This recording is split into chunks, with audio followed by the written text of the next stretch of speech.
590 மில்லிமீட்டரும் பதிவாயிருக்கிறது. ஆக மொத்தம் 1179 மில்லிமீட்டர். கடந்த ஆண்டை விட இது 143 மில்லிமீட்டர் அதிகம். கடந்த ஆண்டு 1036 மில்லிமீட்டர் பதிவானது. இயல்பிலிருந்து விலகலை பார்க்கின்ற பொழுது தென்மேற்கு பருவமழை காலத்தில் 18%, வடகிழக்கு பருவமழை காலத்தில் 33%, ஆண்டு கணக்கில் 28% இயல்பை விட அதிகம். கடந்த ஆண்டை பொறுத்தவரையில் தென்மேற்கு பருவமழை காலத்தில் 10% அதிகம், வடகிழக்கு பருவமழை காலத்தில் 27% அதிகம். ஆண்டு கணக்கில் பார்க்கின்ற பொழுது கடந்த ஆண்டை விட இந்த ஆண்டு இயல்பை விட பார்க்கின்ற பொழுது 15% அதிகம். 15% அதிகம். தென்மேற்கு பருவமழை காலத்தில் செப்டம்பர் மாதம் தவிர மற்ற மாதங்களில் இந்த ஆண்டில் கடந்த ஆண்டை விட மழை சற்று அதிகமாக பதிவாகிறது. செப்டம்பர் மாதத்தில் இயல்பை விட 64% குறைவாக பதிவானது. இது தென்மேற்கு பருவமழை காலத்தில். வடகிழக்கு பருவமழை பொறுத்தவரையில் அக்டோபர் மாதத்தில் 214 மில்லிமீட்டர், நவம்பர் மாதத்தில் 140 மில்லிமீட்டர், டிசம்பர் மாதத்தில் 235 மில்லிமீட்டர். ஆக மொத்தம் பருவ காலத்தில் அக்டோபர் முதல் டிசம்பர் வரையிலான காலகட்டத்தில் முன்பே கூறியபடி 589.9 மில்லிமீட்டர் 590 மில்லிமீட்டர் பதிவாகிறது. இயல்பிலிருந்து விலகலை பொறுத்தவரையில் அக்டோபர் மாதத்தில் இயல்பை விட 25% அதிகம், நவம்பர் மாதத்தில் இயல்பை விட 23% குறைவு, டிசம்பர் மாதத்தில் 164% இயல்பை விட அதிகம். மொத்தமாக சீசனில் பார்க்கும் பொழுது அக்டோபர் முதல் டிசம்பர் வரையான காலகட்டத்தில் 33% அதிகம். கடந்த ஆண்டு 4% இயல்பை விட அதிகமாக இருந்தது. கிட்டத்தட்ட கடந்த ஆண்டை பொறுத்தவரையில் இந்த ஆண்டு 27% இயல்பை விட அதிகமாக பதிவாகிறது. குறிப்பாக நம்ம பார்க்கும் பொழுது பெஞ்சல் புயலால் மழை கிடைத்தாலும் 11 டிசம்பர் முதல் 14 டிசம்பர் வரையிலான காலகட்டத்தில் ஆழ்ந்த காற்றழுத்த தாழ்வு பகுதியின் காரணமாக பரவலாக பெரும்பாலான இடங்களில் நம் அதிக கனமழையும் மிக கனமழையும் பார்த்திருக்கிறோம். அந்த மழை பதிவாகிறது. மாவட்ட அளவில் பார்க்கின்ற பொழுது தென்மேற்கு பருவமழை காலத்தில் நெல்லை ஒரே ஒரு மாவட்டத்தில் மட்டும் இயல்பை விட மிக அதிகமாக கிட்டத்தட்ட 265% இயல்பை விட அதிகமாக பதிவாகிறது. 16 மாவட்டங்களில் இயல்பை விட அதிகமாகவும், 17 மாவட்டங்களில் இயல்பை ஒட்டியும், 6 மாவட்டங்களில் இயல்பை விட குறைவாகவும் பதிவாகிறது. இது தென்மேற்கு பருவமழை காலத்தை பொறுத்த வரைக்கும். வடகிழக்கு பருவமழை காலத்தில் 6 மாவட்டங்கள் நெல்லை, சேலம், தருமபுரி, கிருஷ்ணகிரி, திருப்பத்தூர், விழுப்புரம் ஆகிய மாவட்டங்களில் இயல்பை விட மிக அதிகமாகவும், 23 மாவட்டங்களில் இயல்பை விட அதிகமாகவும், 11 மாவட்டங்களில் இயல்பாகவும் மழை பதிவாகிறது.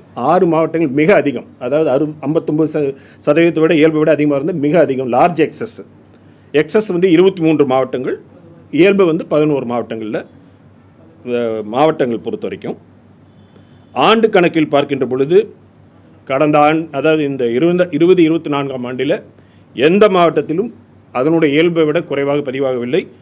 இயல்பை விட ஒரே ஒரு மாவட்டத்தில் மிக அதிகமாக நெல்லை மாவட்டத்தில் 100% இயல்பை விட ஆண்டு கணக்கில், 27 மாவட்டங்களில் அதிகமாகவும் 12 மாவட்டங்களில் இயல்பை ஒட்டியும் பதிவாகிறது. எந்த மாவட்டத்திலும் ஆண்டு கணக்கில் பார்க்கின்ற பொழுது இயல்பை விட குறைவாக இல்லை. கடந்த ஆண்டு புயல்களை பொறுத்த வரைக்கும் பார்க்கின்ற பொழுது இந்த ஆண்டு ரேமல், அஸ்னா, தானா, பெங்கல் ஆக 4 புயல்கள், அரபிக்கடல், வங்கக்கடல் மொத்தமாக 4 புயல்கள் உருவானது. கடந்த ஆண்டு 6 புயல்கள் உருவானது.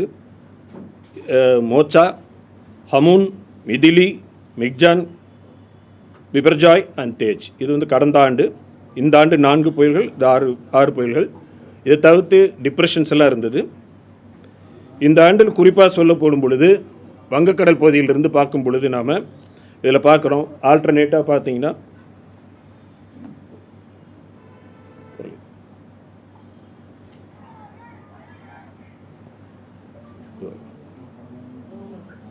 இது வரலையா?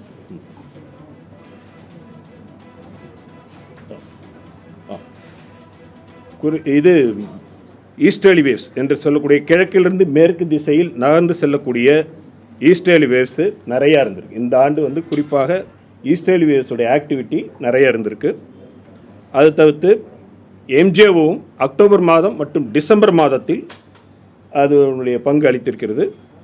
இதில் பார்க்கும்போது இதை பார்க்குறோம், நம்ம வந்து ஆல்டர்னேட்டிவாக பார்க்குறீங்க, இந்த டேஷ் லைனு அந்த சாலிட் லைன் பார்க்குறோம் இல்லையா, அது தென் கிழக்கு திசை காற்று மற்றும் வட கிழக்கு திசை காற்று மாறி மாறி இருக்கக்கூடிய சுச்சுவேஷன் பார்க்குறோம். அக்டோபர் 1 முதல் டிசம்பர் வரையான காலகட்டத்தில் கிழக்கிலிருந்து மேற்காக நகர்ந்து செல்லக்கூடிய கிழக்கு அலைகள் என்று சொல்லக்கூடிய ஈஸ்டர்லி வேவ்ஸோட ஆக்டிவிட்டி இந்த ஆண்டு சிறப்பாக இருந்திருக்கிறது.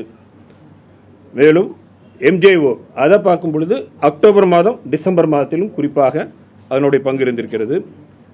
தற்பொழுதைய நிலவரப்படி பார்க்கும் பொழுது எக்ஸ்டெண்டட் ரேஞ்ச் ஃபோர்காஸ்ட் படி பார்க்கும் பொழுது பொங்கல் வரைக்கும் மழை வருவதற்கான வாய்ப்பு இருக்கிறதால் வடகிழக்கு பருவமழையுடைய விலகல் வந்து பிறகு தான் தெரிவிக்கப்படும். இப்பொழுது ஒரு ஆல்ரெடி வந்து வடகிழக்கு பருவமழை வந்து நமக்கு வளிமண்டல கீழடுக்கு சுழற்சி இந்திய கடல் மற்றும் அதனை ஒட்டிய தென்மேற்கு வங்கக்கடல் பகுதியில் நிலவுகிறது. இதன் காரணமாக நேற்று கூட மழை நடந்து கொண்டிருக்கு. அப்புறம் 2-3 தினங்களுக்கு பிறகு 7ஆம் தேதி முதல் மீண்டும் மழை வருவதற்கான வாய்ப்புகள் இருக்கின்ற காரணத்தால், பொங்கல் வரை இருக்கின்ற காரணத்தால் இது குறித்து பின்னர் தெரிவிக்கப்படும். கடந்த ஆண்டு நம்ம வந்து 16ஆம் தேதி அக்டோபர் மாதம் இது வடகிழக்கு பருவமழை இதுவானது. இந்த ஆண்டு 15ஆம் தேதி, 14ஆம் தேதி ஜனவரியில் கடந்த ஆண்டு வடகிழக்கு பருவம் நிறைவு பெற்றது. இந்த ஆண்டு பின்னர் தெரிவிக்கப்படும். ஓகேங்களா?